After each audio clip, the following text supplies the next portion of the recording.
When Samuel became old, he made his sons judge over Israel. The name of his firstborn son was Joel, and the name of his second Abijah. They were judges in Beersheba. Yet his sons did not walk in his ways, but turned aside after gain. They took bribes and perverted justice. Then all the elders of Israel gathered together and came to Samuel at Ramah and said to him, Behold, you are old, and your sons do not walk in your ways. Now appoint for us a king to judge us like all the nations. But the thing displeased Samuel when they said, Give us a king to judge us. And Samuel prayed to the Lord.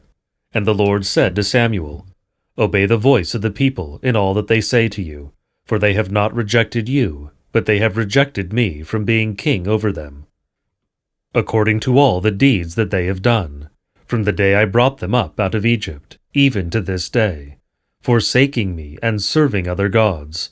So they are also doing to you. Now then, obey their voice, only you shall solemnly warn them, and show them the ways of the king who shall reign over them. So Samuel told all the words of the Lord to the people who were asking for a king from him. He said, These will be the ways of the king who will reign over you. He will take your sons, and appoint them to his chariots, and to be his horsemen, and to run before his chariots. And he will appoint for himself commanders of thousands, and commanders of 50s, and some to plow his ground, and to reap his harvest, and to make his implements of war, and the equipment of his chariots. He will take your daughters to be perfumers and cooks and bakers. He will take the best of your fields and vineyards, and olive orchards, and give them to his servants. He will take the 10th of your grain, and of your vineyards, and give it to his officers and to his servants. He will take your male servants and female servants, and the best of your young men and your donkeys, and put them to his work. He will take the 10th of your flocks, and you shall be his slaves. And in that day you will cry out because of your king, whom you have chosen for yourselves. But the Lord will not answer you in that day. But the people refused to obey the voice of Samuel. And they said, No, but there shall be a king over us, that we also may be like all the nations, and that our king may judge us, and go out before us, and fight our battles. And when Samuel had heard all the words of the people, he repeated them in the ears of the Lord. And the Lord said to Samuel, Obey their voice, and make them a king. Samuel then said to the men of Israel, Go every man to his tent. There was a man of Benjamin, whose name was Kish, the son of Abiel, son of Zeror, son of Bechorath, son of Aphiah, a Benjaminite, a man of wealth. And he had a son whose name was Saul, a handsome young man. And there was not a man among the people of Israel more handsome than he. From his shoulders upward, he was taller than any of the people. Now the donkeys of Kish, Saul's father, were lost. So Kish said to Saul his son, Take one of the young men with you, and arise, go and look for the donkeys. And he passed through the hill country of Ephraim, and passed through the land of Shalishah, but they did not find them. And they passed through the land of Shalim, but they were not there. Then they passed through the land of Benjamin, but did not find them. When they came to the land of Zuph, Saul said to his servant who was with him, Come, let us go back, lest my father cease to care about the donkeys, and become anxious about us. But he said to him, Behold, there is a man of God in this city, and he is a man who is held in honor. All that he says comes true. So now, let us go there. Perhaps he can tell us the way we should go. Then Saul said to his servant, But if we go, what can we bring the man? For the bread in our sacks is gone, and there is no present to bring to the man of God. What do we have? The servant answered Saul again, Here, I have with me 1/4 shekel of silver, and I will give it to the man of God to tell us our way. Formerly in Israel, when a man went to inquire of God, he said, Come, let us go to the seer. For today's prophet was formerly called a seer. And Saul said to his servant, Well said, come, let us go. So they went to the city where the man of God was. As they went up the hill to the city, they met young women coming out to draw water and said to them, Is the seer here? They answered, He is. Behold, he is just ahead of you, Hurry, he is come just now to the city, because the people have a sacrifice today on the high place. As soon as you enter the city you will find him, before he goes up to the high place to eat. For the people will not eat till he comes, since he must bless the sacrifice. Afterward, those who are invited will eat. Now go up, for you will meet him immediately." So they went up to the city. As they were entering the city, they saw Samuel coming out toward them, on his way up to the high place. Now the day before Saul came, the Lord had revealed to Samuel, "Tomorrow, about this time, I will send to you a man from the land of Benjamin, and you shall anoint him to be prince over my people Israel. He shall save my people from the hand of the Philistines, for I have seen my people, because their cry has come to me." When Samuel saw Saul, the Lord told him, "Here is the man of whom I spoke to you. He it is who shall restrain my people." Then Saul approached Samuel in the gate and said, "Tell me, where is the house of the seer?" Samuel answered Saul, "I am the seer. Go up before me to the high place, for today you shall eat with me, and in the morning I will let you go, and will tell you all that is on your mind. As for your donkeys, that were lost 3 days ago, do not set your mind on them, for they have been found. And for whom is all that is desirable in Israel? Is it not for you and for all your father's house?" Saul answered, "Am I not a Benjaminite, from the least of the tribes of Israel? And is not my clan the humblest of all the clans of the tribe of Benjamin? Why then have you spoken to me in this way?" Then Samuel took Saul and his young man and brought them into the hall, and gave them a place at the head of those who had been invited, who were about 30 persons. And Samuel said to the cook, "Bring the portion I gave you, of which I said to you, put it aside." So the cook took up the leg and what was on it, and set them before Saul. And Samuel said, "See, what was kept is set before you. Eat, because it was kept for you until the hour appointed, that you might eat with the guests." So Saul ate with Samuel that day. And when they came down from the high place into the city, a bed was spread for Saul on the roof, and he lay down to sleep. Then at the break of dawn Samuel called to Saul on the roof, "Up, that I may send you on your way." So Saul arose, and both he and Samuel went out into the street. As they were going down to the outskirts of the city, Samuel said to Saul, "Tell the servant to pass on before us, and when he has passed on, stop here yourself for a while, that I may make known to you the word of God." Then Samuel took a flask of oil, and poured it on his head, and kissed him, and said, "Has not the Lord anointed you to be prince over his people Israel? And you shall reign over the people of the Lord, and you will save them from the hand of their surrounding enemies. And this shall be the sign to you that the Lord has anointed you to be prince over his heritage. When you depart from me today, you will meet 2 men by Rachel's tomb, in the territory of Benjamin at Zelzah, and they will say to you, 'The donkeys that you went to seek are found, and now your father has ceased to care about the donkeys, and is anxious about you, saying, What shall I do about my son?' Then you shall go on from there farther, and come to the oak at Tabor. 3 men going up to God at Bethel will meet you there, one carrying 3 young goats, another carrying 3 loaves of bread, and another carrying a skin of wine. And they will greet you, and give you 2 loaves of bread, which you shall accept from their hand. After that you shall come to Gibeath Elohim, where there is a garrison of the Philistines, and there, as soon as you come to the city, you will meet a group of prophets coming down from the high place with harp, tambourine, flute, and lyre before them, prophesying. Then the Spirit of the Lord will rush upon you, and you will prophesy with them, and be turned into another man.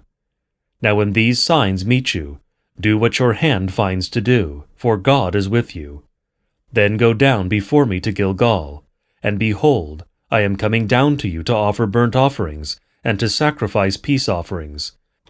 7 days you shall wait, until I come to you and show you what you shall do." When he turned his back to leave Samuel, God gave him another heart. And all these signs came to pass that day. When they came to Gibeah, behold, a group of prophets met him, and the Spirit of God rushed upon him, and he prophesied among them. And when all who knew him previously saw how he prophesied with the prophets, The people said to one another, "What has come over the son of Kish? Is Saul also among the prophets?" And a man of the place answered, "And who is their father?" Therefore it became a proverb, "Is Saul also among the prophets?" When he had finished prophesying, he came to the high place. Saul's uncle said to him and to his servant, "Where did you go?" And he said, "To seek the donkeys. And when we saw that they were not to be found, we went to Samuel. And Saul's uncle said, 'Please tell me what Samuel said to you.' And Saul said to his uncle, 'He told us plainly that the donkeys had been found. But about the matter of the kingdom, of which Samuel had spoken, he did not tell him anything." Now Samuel called the people together to the Lord at Mizpah. And he said to the people of Israel, "Thus says the Lord, the God of Israel, I brought up Israel out of Egypt, and I delivered you from the hand of the Egyptians, and from the hand of all the kingdoms that were oppressing you. But today you have rejected your God, who saves you from all your calamities and your distresses. And you have said to him, 'Set a king over us.' Now therefore, present yourselves before the Lord by your tribes and by your thousands." Then Samuel brought all the tribes of Israel near, and the tribe of Benjamin was taken by lot. He brought the tribe of Benjamin near by its clans, and the clan of the Matrites was taken by lot. And Saul the son of Kish was taken by lot.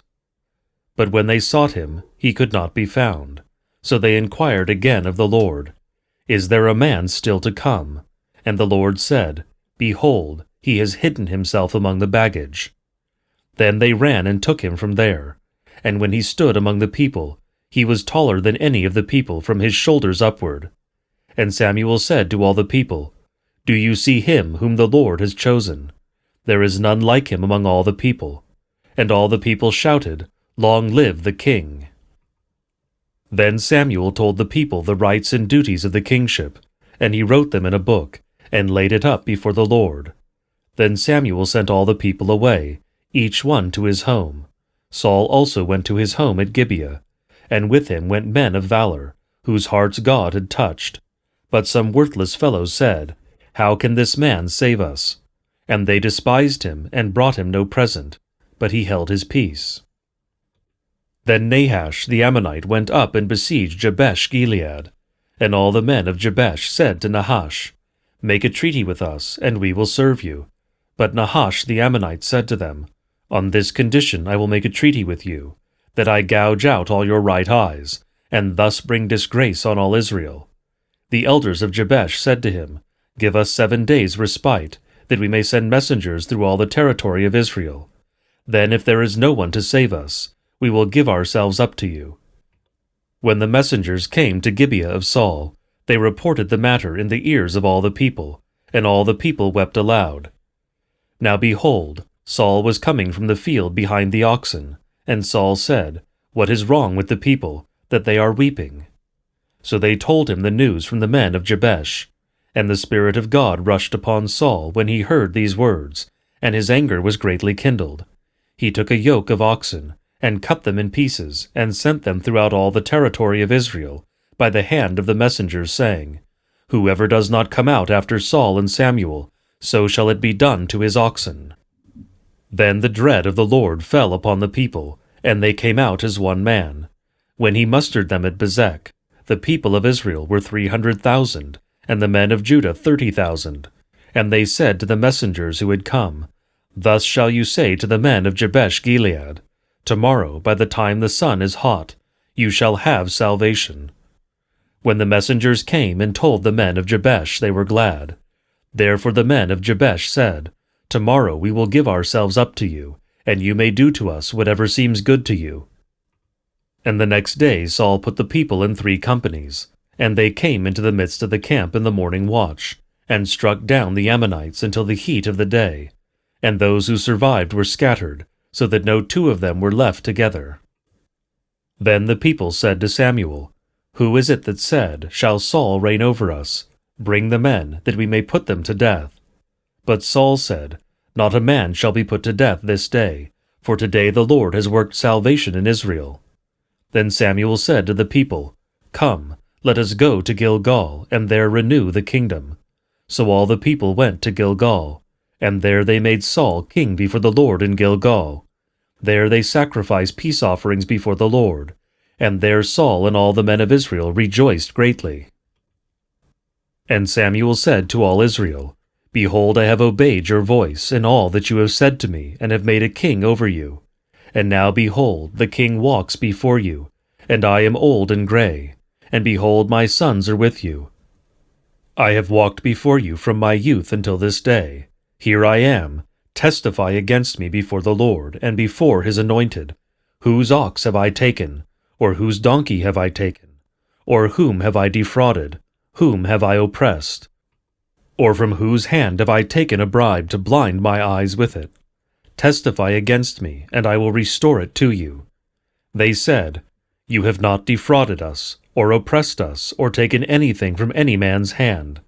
And he said to them, The Lord is witness against you, and his anointed is witness this day, that you have not found anything in my hand. And they said, He is witness. And Samuel said to the people, The Lord is witness, who appointed Moses and Aaron, and brought your fathers up out of the land of Egypt. Now therefore, stand still, that I may plead with you before the Lord concerning all the righteous deeds of the Lord, that he performed for you and for your fathers. When Jacob went into Egypt, and the Egyptians oppressed them, then your fathers cried out to the Lord, and the Lord sent Moses and Aaron, who brought your fathers out of Egypt, and made them dwell in this place. But they forgot the Lord their God, and he sold them into the hand of Sisera, commander of the army of Hazor, and into the hand of the Philistines, and into the hand of the king of Moab. And they fought against them, and they cried out to the Lord and said, We have sinned, because we have forsaken the Lord, and have served the Baals and the Ashtaroth. But now deliver us out of the hand of our enemies, that we may serve you. And the Lord sent Jerubbaal, and Barak, and Jephthah, and Samuel, and delivered you out of the hand of your enemies on every side, and you lived in safety. And when you saw that Nahash the king of the Ammonites came against you, you said to me, No, but a king shall reign over us, when the Lord your God was your king. And now behold the king whom you have chosen, for whom you have asked. Behold, the Lord has set a king over you. If you will fear the Lord and serve him and obey his voice, and not rebel against the commandment of the Lord, and if both you and the king who reigns over you will follow the Lord your God, it will be well. But if you will not obey the voice of the Lord, but rebel against the commandment of the Lord, then the hand of the Lord will be against you and your king. Now therefore, stand still and see this great thing that the Lord will do before your eyes. Is it not wheat harvest today? I will call upon the Lord, that he may send thunder and rain, and you shall know and see that your wickedness is great, which you have done in the sight of the Lord, in asking for yourselves a king. So Samuel called upon the Lord, and the Lord sent thunder and rain that day, and all the people greatly feared the Lord and Samuel. And all the people said to Samuel, Pray for your servants to the Lord your God, that we may not die, for we have added to all our sins this evil, to ask for ourselves a king. And Samuel said to the people, Do not be afraid, you have done all this evil. Yet do not turn aside from following the Lord, but serve the Lord with all your heart, and do not turn aside after empty things that cannot profit or deliver, for they are empty. For the Lord will not forsake his people, for his great name's sake, because it has pleased the Lord to make you a people for himself. Moreover, as for me, far be it from me that I should sin against the Lord by ceasing to pray for you, and I will instruct you in the good and the right way. Only fear the Lord, and serve him faithfully, with all your heart, for consider what great things he has done for you. But if you still do wickedly, you shall be swept away, both you and your king.